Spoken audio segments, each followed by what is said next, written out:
7 de la mañana con 22 minutos, hoy lunes 21 de mayo. Estamos con el congresista de Fuerza Popular, Héctor Becerril. Hay varios temas por tocar. Se viene, ya está el pedido de desafuero de Kenji Fujimori, el congresista Bocángel y también Bienvenido Ramírez. Se va a ver en la comisión permanente, pero hubo también todo este tema del LUM, del Museo de la Memoria, a propósito de la visita de el general, el congresista Edwin Donaire. Y como dije en el editorial, creo que está íntimamente ligado también al otro tema, que es la situación de María Elena Forón en el Congreso de la República. Congresista Becerril, muy buenos días, gracias por acompañarnos. ¿Qué tal, Cristian? Buenos días. ¿Es cierto Fuerza Popular plantea una comisión investigadora respecto del Museo de la Memoria del LUM? No, podría ser que haya alguna posición de algún congresista en particular, pero no hay ninguna posición tomada de bancada respecto a ese tema. Pero por encima de ello, yo creo que lo que todos hemos escuchado, gracias al congresista Edwin Donaire, no requiere mayor explicación. Una persona, finalmente, pues, que tuerce la verdad respecto a los acontecimientos sobre el terrorismo. Y eso es una constante. Lamentablemente, eso también pasa en el Parlamento. O sea, siempre el Frente Amplio, algunos de Nuevo Perú, siguen hablando pues de conflicto armado interno, no quieren llamar las cosas por su nombre, que hubo un terrorismo, estas hordas sanguinarias que intentaron destruir al país. Basta ver 2 proyectos de ley que presenté, los 2 finalmente tuvieron oposición en el Frente Amplio. El primero fue para que los sentenciados por terrorismo y apología al terrorismo no puedan acceder a cargos de elección popular. Votaron en contra, se opusieron. Esa ley, ¿cuál es el modus operandi de la izquierda en el Parlamento? A ese proyecto de ley le hicieron una ley ómnibus, le pusieron 5 o 6 delitos más, ¿pero con qué fin? Con el fin finalmente de quitarle la potencia, quitarle la fuerza, dirigido directamente al terrorismo. ¿Por qué no esos proyectos de ley, si quieren pues impedir que otros sentenciados por otros delitos tampoco puedan postular a cargos de elección popular? Y en este último proyecto, que mira cómo es la vida, ¿no? Lo presenté en 2016, para que también personas sentenciadas por terrorismo y por apología al terrorismo no puedan trabajar en el Estado. Salió Foronda, contrató a una terrorista, porque para mí no es exterrorista, es terrorista. Y cuando se debatió mi proyecto de ley, 4 del Frente Amplio se salieron vergonzosamente de la votación y 4 votaron en contra. Y luego dicen que no le hacen el juego al terrorismo. Ok, pero congresista, ¿cuál es el punto medio? ¿Cuál es para Fuerza Popular o para Héctor Becerril en todo caso, la verdad de lo que ocurrió? Con la parte que usted me ha dicho de Sendero Luminoso y del terrorismo, hordas sanguinarias, que fueron los que empezaron con el tema de la violencia, yo coincido plenamente con usted, pero cuando uno escucha al congresista Edwin Donaire, más allá de, desde mi punto, barrabasadas que habla respecto de temas machistas, de opciones sexuales y qué sé yo, estaba el tema finalmente que parece ser lo que contradice. No hablo de lo que dijo la chiquita Eguren en el Museo de la Memoria, sino de que finalmente hubo también, desgraciadamente, por incapacidad que todavía existe en nuestras Fuerzas Armadas, en ese momento de, inicialmente, luchar de manera eficiente contra el terrorismo. Estoy hablando sobre todo de los años 80, 85 con Fernando Belaúnde y 85 al 90 con Alan García Pérez, donde, según la Comisión de la Verdad, fueron los años en donde murió más gente en el Perú por este tema del terrorismo. ¿Cuál es el punto medio? ¿Qué pasó con los militares en algunos casos respecto de los campesinos en el Ande peruano, congresista Becerril? Inicialmente, en el gobierno de Belaúnde y en el gobierno de Alan García, no quisieron enfrentar al terrorismo. Belaúnde Terry soslayó cuando estaba gestando este terrorismo, cuando estaba todavía en forma incipiente, si se quiere, simplemente lo soslayó, no tomó ninguna acción. Y Alan García también definitivamente no quiso hacer nada ante eso. No hubo una intención, una decisión política del gobierno. Para enfrentar. Pero sin embargo, cobardemente le dieron la espalda y le dijeron a los militares, vayan ustedes y arreglen el problema. Así es. Entonces, obviamente, cuando no hay una política de Estado, entonces cada batallón, cada parte del ejército que iba a enfrentar, lo enfrentaba a su manera. Y yo sí creo que independientemente de que ya con el gobierno de Alberto Fujimori hubo la política de Estado de enfrentar en serio al terrorismo, por eso lo venció finalmente. Ha habido de parte de algunos soldados, me imagino que algunos batallones, acciones aisladas que se han dado. Pero de ahí, por ejemplo, hablar de terrorismo de Estado, como también lo quieren hablar los que definen al terrorismo, es demasiado, ¿no? Eso no ocurrió así. En una guerra, en un enfrentamiento, sí, pues hubo algunas acciones que jamás vamos a avalar. Pero de ahí a llevar esas acciones aisladas a un tema que ha sido una política de Estado, digamos, como ellos lo manifiestan, hay mucha diferencia. Pero entonces no terrorismo de Estado, pero sí finalmente terrorismo de algunos, de algunos malos militares incapaces que no sabían qué diablos hacer y finalmente se metían a pueblos y mataban a pueblos enteros. Si no, no estaríamos hablando, pues, Cristian, por ejemplo, no estaría yo investigando el tema Madre Mía, crímenes de lesa humanidad, donde incluso se habían detenido, secuestraban y luego los asesinaban, digamos, a estos terroristas. Por más terroristas que sean, ellos tendrían que haber tenido un juicio justo, como así es un país civilizado. ¿Usted ha visitado el Museo de la Memoria Congresista todavía? No, no he visitado en realidad. Ok, ¿usted cree que, como se han planteado las cosas, hay una apología al terrorismo, no de la Chique Uren, no de María Elena Foronda, sino del Museo de la Memoria como institución? Mira, yo en realidad tengo mis dudas respecto, por ejemplo, a estas organizaciones, sobre todo donde están los caviares, ¿ya? Porque los caviares toda la vida le han hecho el juego al terrorismo y le seguirán haciendo el juego al terrorismo. A mí no me van a decir, pues, digamos, que esta chica, por su cuenta y riesgo, sale a hablar todo lo que ha manifestado, ¿no es cierto? Entonces, para mí, sí, en el museo debe haber seguramente, desde las más altas esferas, personas que tratan de desvirtuar la verdad respecto a esta historia tan triste del país. Ok, pero, a ver, congresista, le hago la pregunta, ¿no? Porque, claro, el Museo de la Memoria lo maneja el Ministerio de Cultura. Entonces, claro, podrían haber, ¿no?, estas organizaciones con las cuales usted no coincide, pero en sí, el Estado, ¿cree usted, el Estado peruano a través del Ministerio de Cultura, ya había sido en el gobierno anterior donde ya funcionaba el Museo de la Memoria, y ahora tienen en verdad la intención de utilizar el Museo de la Memoria para reescribir la historia y decir que los terroristas eran unos pobrecitos y que el ejército era terrorismo de Estado? Yo no creo, la verdad, congresista. Pero Cristian, discúlpame, no se ve eso desde los 90, después del gobierno de Fujimori. Sí, pero yo hablo del LUM, hablo del museo. Sí, no, pero perdón, o sea, esto es un todo, no es un hecho aislado, no es una isla. Permíteme, en el Ministerio de Educación, generalmente dominado por caviares y por gente de izquierda, ¿no se ha negado la verdad de los hechos? ¿Por qué los jóvenes no conocen lo que pasó en el país? Porque lamentablemente nunca se ha pretendido, nunca se ha querido en realidad decir la verdad a los estudiantes, nunca se ha hecho.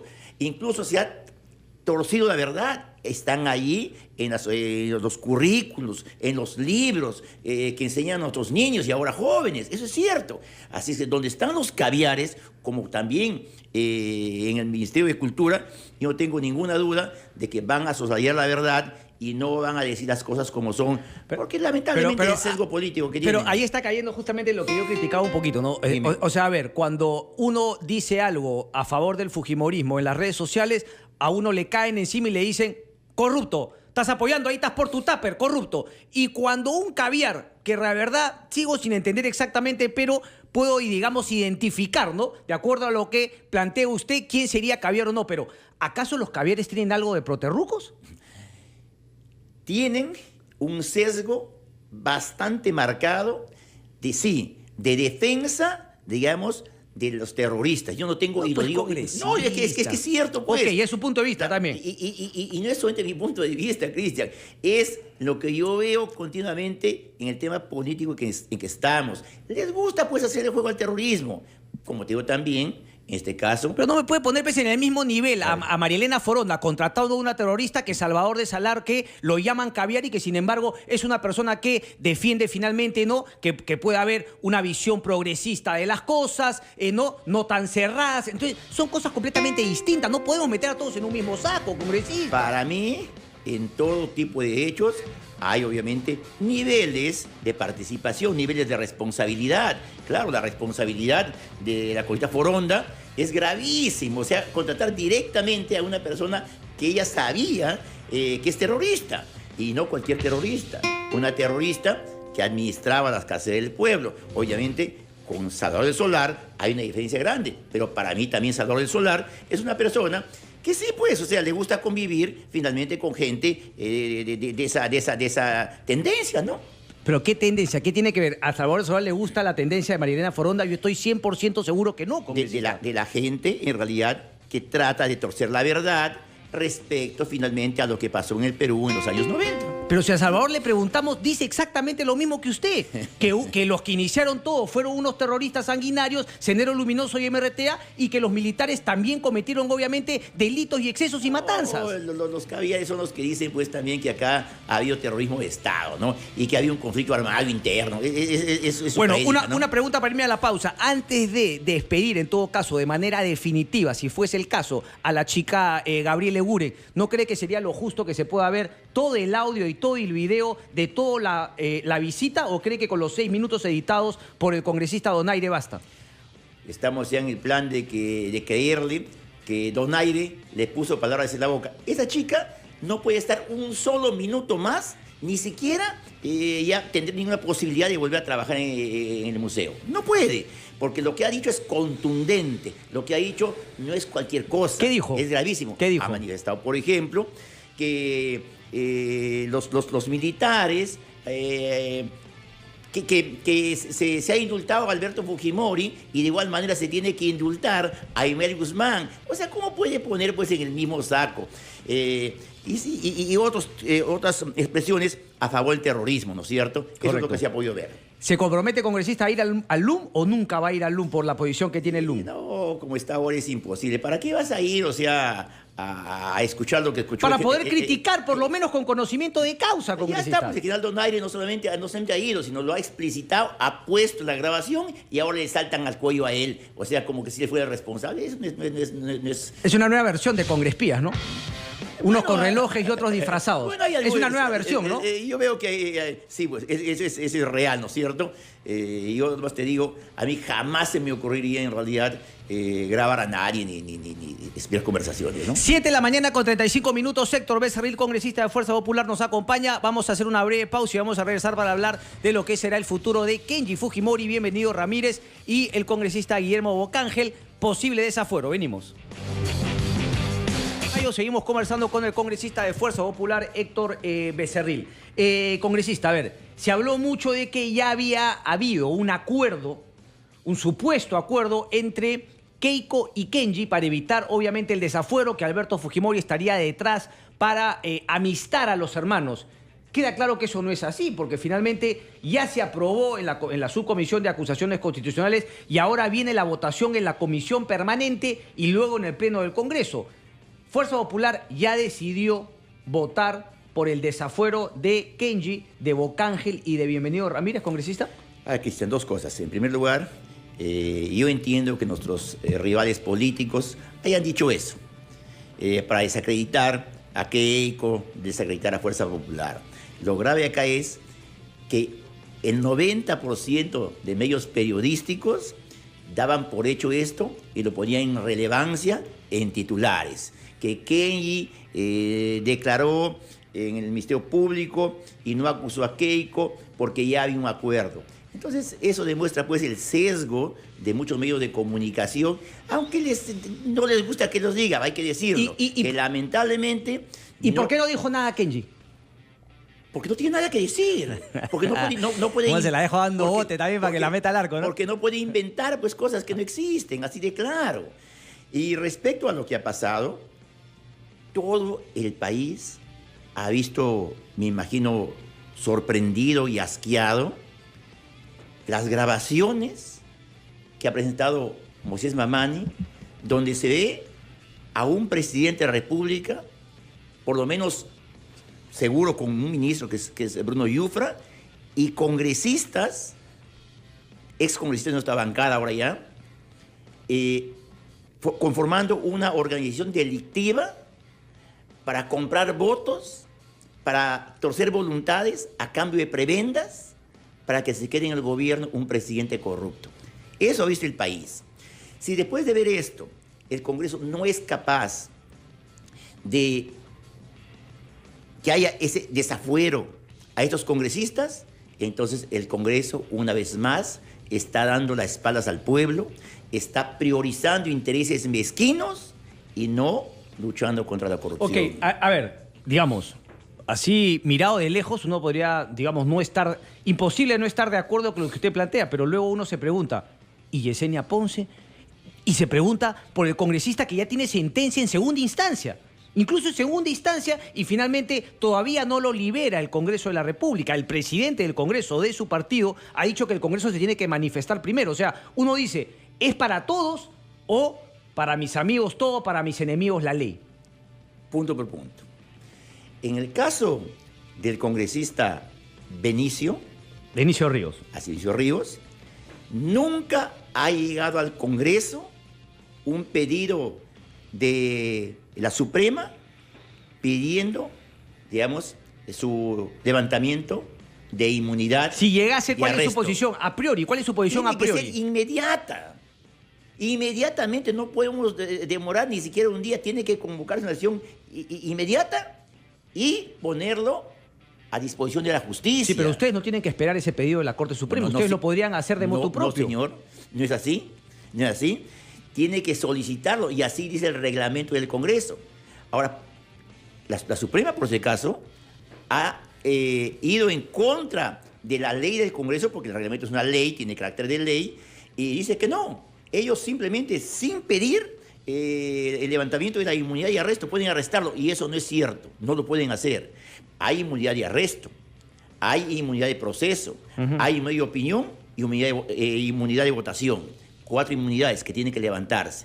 Acá el de arresto no lo han pedido y por tanto no se ha levantado. En el caso de los otros 2 congresistas, no hay sentencia consentida. Por lo tanto, tampoco se puede levantar la inmunidad. O sea, acá hablemos claro, no es que el Congreso esté demorando, no se está cumpliendo de parte de la Suprema con lo que exige el reglamento del Congreso. Sí, pero también hay una clara, digamos, falta de igualdad para jugar las cosas cuando vemos que efectivamente ante, digamos, la defensa cerrada de algunos congresistas de Fuerza Popular, como el caso de Yesenia Ponce, que se lo había mencionado, la Comisión de Ética queda desarticulada. Entiendo que vuelve a iniciar funciones el día de hoy con una nueva presidencia, pero eso también fue un duro golpe, digamos, a la imagen del Congreso de la República. Totalmente de acuerdo.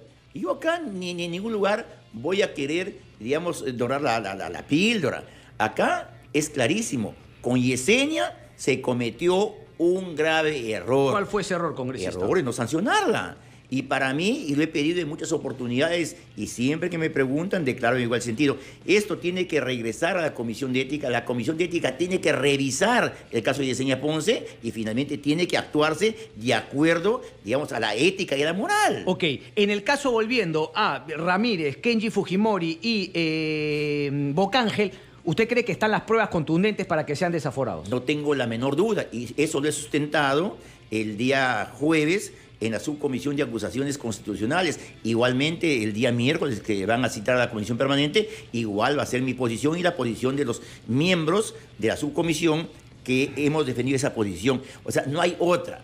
El hecho que haya congresistas que han salido de abogados de Javier Velázquez, Quején, Juan Cheput y otros. Cada uno ahí tiene sus intereses. ¿Cuáles serían los intereses de ellos? En el caso de Juan Cheput y Violeta, hasta ahora, pues, no perdonan ni perdonarán a Mamani haber hecho caer a un gobierno corrupto de PPK. En el caso, por ejemplo, de Violeta.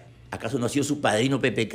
Hasta plata no le ha puesto, pues, en su cuenta de Violeta. Sí, pero Juan Cheput no quiero poner al mismo nivel a Cheput y Violeta. No creo que sea. En el caso de Cheput. Sí, en el caso de Cheput. Lamentablemente, pues, le gusta defender a corruptos, ¿no?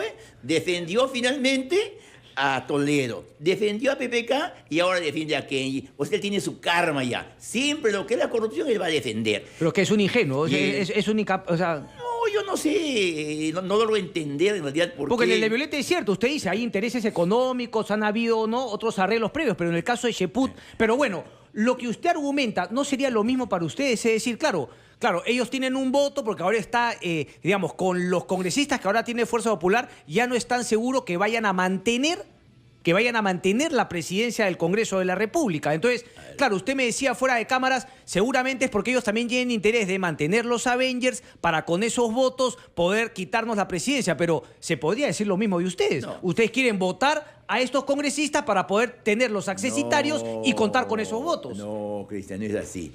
Nosotros creemos que tienen que ser expectorados del Congreso porque está los videos y las grabaciones de que lamentablemente han caído en gravísimos hechos de corrupción.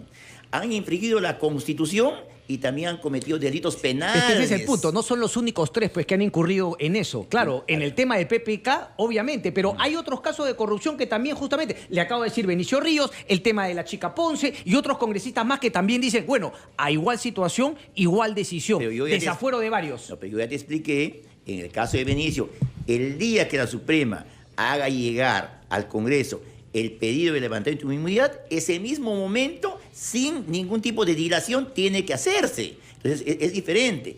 Y claro, yo entiendo, por ejemplo, no sé, pues a Javier Velázquez también defendiendo lo indefendible, ¿no es cierto? Me imagino lo que están buscando. ¿Por qué Javier Velázquez es quién? Porque ahí ya no es el caso de Cheput y Violeta. Yo creo que tienen interés en realidad en dirigir la mesa directiva. El Congreso de la República y quitarle esos votos abajo. Así es. Entonces, les aterra que finalmente nosotros vuelvan a tener esos votos. Los votos. Pero eso no es cierto, eso no es lo que nos ha puesto el país democráticamente en una elección. Entonces yo les diría pues al partido aprista, entonces al Javier, que trabajen de verdad pues por su partido para que no sigan cada vez 10 o 8, 4 ya van a desaparecer ya. Quiere decir entonces que Fuerza Popular no está dispuesto a ceder la presidencia del Congreso. Obviamente que no. Nosotros vamos a presentar nuestra lista de candidatos, ojalá en consenso con algunas bancadas, siempre hemos buscado eso, llegar a consensos y en las elecciones mantener la presidencia del Congreso. Eso es una representación que el país nos ha dado en elecciones democráticas. Correcto. 7 de la mañana con 48 minutos, una nueva pausa y regresamos con un bloque final con el congresista Héctor Becerril. Ahí está entonces el tema de los posibles desaforados.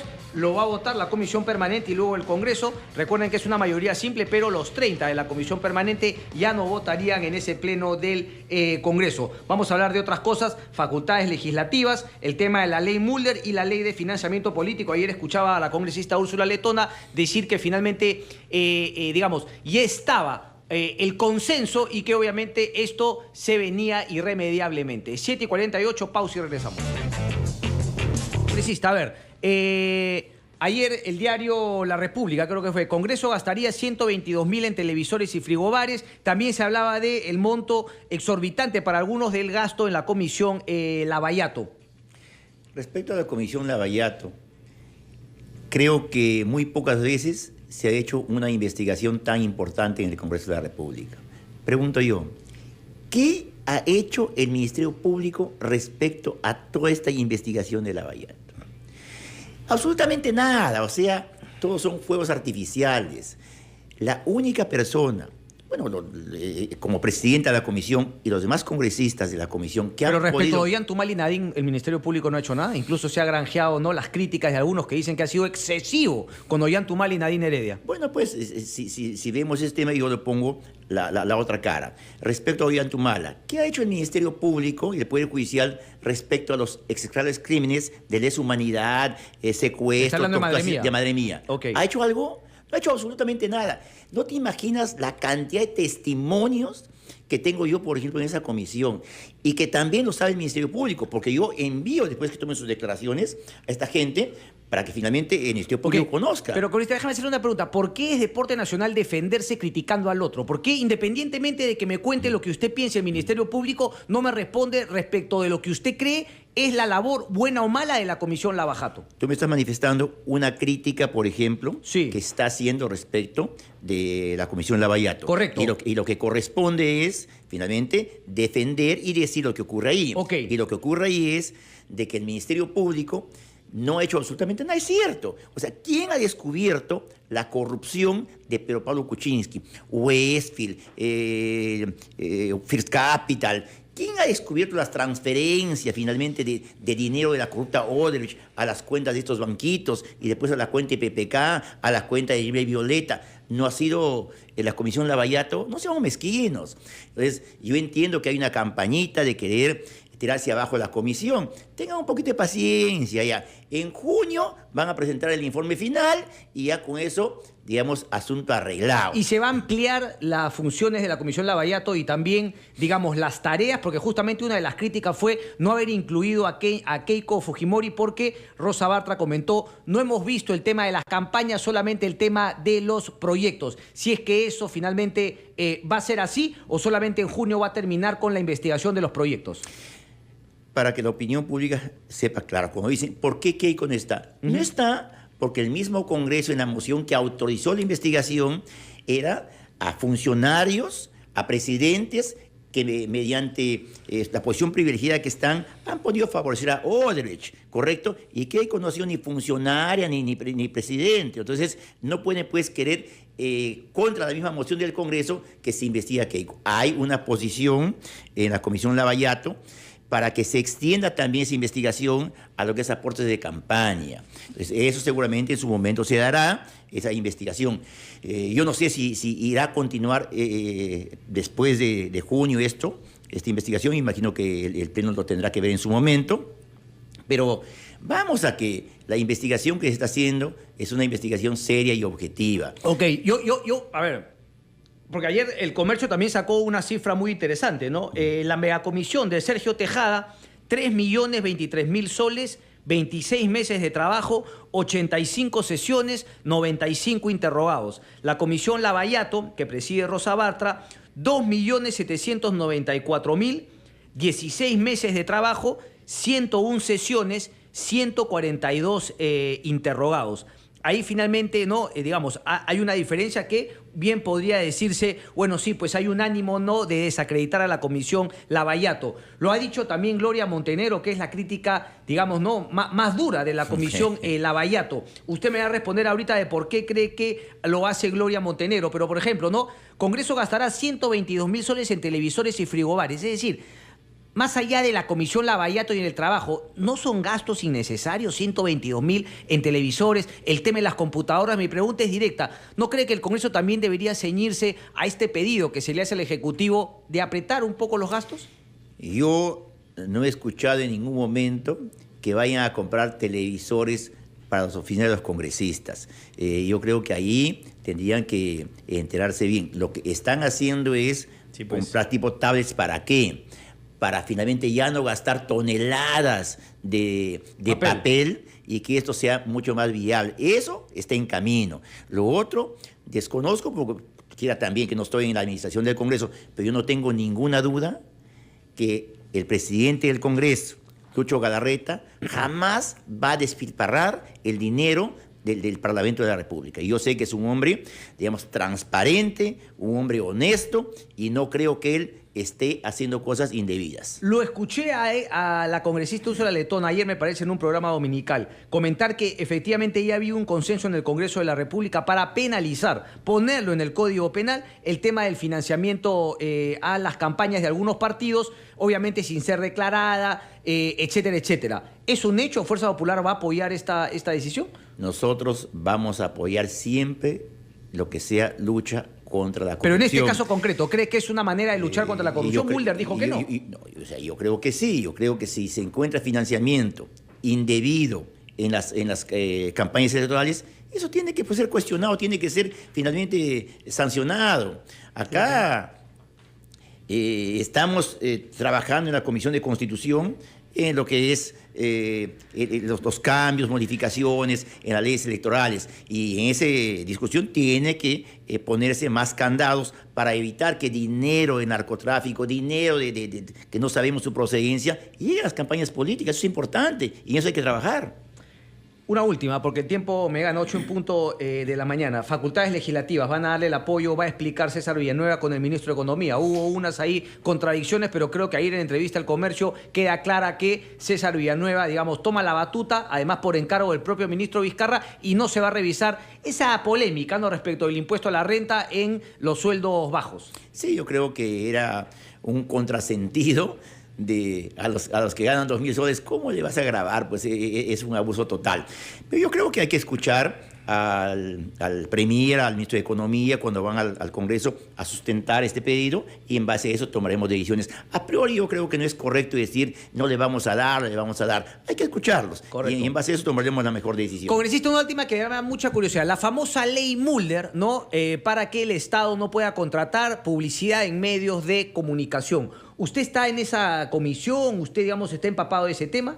No, pero obviamente sabemos lo que pasa en el Congreso. Yo sí estoy de acuerdo con la ley Mulder, porque las empresas... ¿En toda su extensión?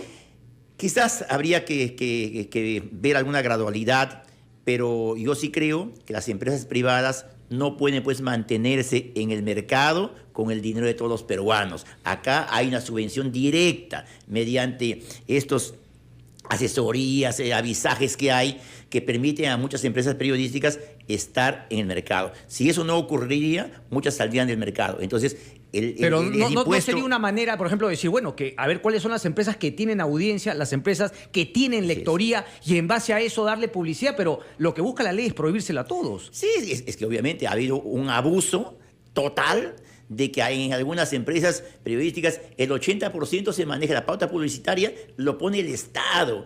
Lamentablemente eso tiene que cambiar. ¿Y cómo va a cambiar? Usted en toda su extensión, usted apoya finalmente la ley Mulder. Le hago una pregunta. Sí. ¿Los propios medios han planteado soluciones? Porque entiendo que la Sociedad Nacional de Radio y Televisión, el Consejo de la Prensa Peruana, incluso cuestionan esto como una violación a la libertad de expresión. ¿Han planteado soluciones? Sí. Yo creo que acá hay un hecho clarísimo. Cada vez que se quiere, digamos, tomar alguna acción legal y real, como en este caso contra los medios de comunicación, lo primero que dicen es mordaza, atentan contra la libertad de expresión. Yo pregunto, el hecho que le reduzcan o les quiten la subvención del Estado a estas empresas periodísticas es ir contra la libertad de expresión. Sí, pero lo que no entiendo es por qué generalizar en todas. Porque yo, por ejemplo, le digo... No, es que claro, usted dice, es que le vas a quitar toda la publicidad, como si en verdad algunos medios no llegasen... Hay algunas acepciones. Por ejemplo, cuando hay temas de salud o de emergencia, sí, pues, o sea, el Estado tiene que ver la posibilidad de cómo utilizar los medios de comunicación. Ahora, yo puedo entender, pero no sé, algún medio que no lo lee nadie y que obviamente el Estado lo financia porque además tiene campaña a favor de ese... Me acuerdo en su época, Diario 16, Diario 1, pero de ahí a todos... Pero digamos, eso ha ocurrido, es cierto. Pues entonces... con algunas acepciones sí tiene que aprobarse la ley Mulder, con algunas, digamos, excepciones, por ejemplo, como te digo, en temas de salud pública, en temas de repente de alguna emergencia, sí, pero yo sí estoy de acuerdo con esa ley. Ok, solamente con esta termino. Entonces, sí, ahorita terminamos, pero quiere decir que ustedes se comprometen, después yo no voy a ver a un Héctor Becerril o a un Fuerza Popular o a un Mauricio Müller cambiando esa ley cuando sean gobierno. No, obviamente que no. Bueno, vamos a ver. No, eso espero, porque si yo miro atrás, Fuerza Popular, Fuerza Popular, el fujimorismo cuando fue gobierno, si alguien utilizaba mal esta figura, eran ellos. Y Alan García ya ni se cuente. Le encantaba a Alan García salir en los periódicos. De Lapra yo no creo que lleguen al gobierno nunca más. Nosotros sí. Le toman la palabra, congresista. Muchísimas gracias. No, gracias a ti, Cristian. Una breve pausa, venimos.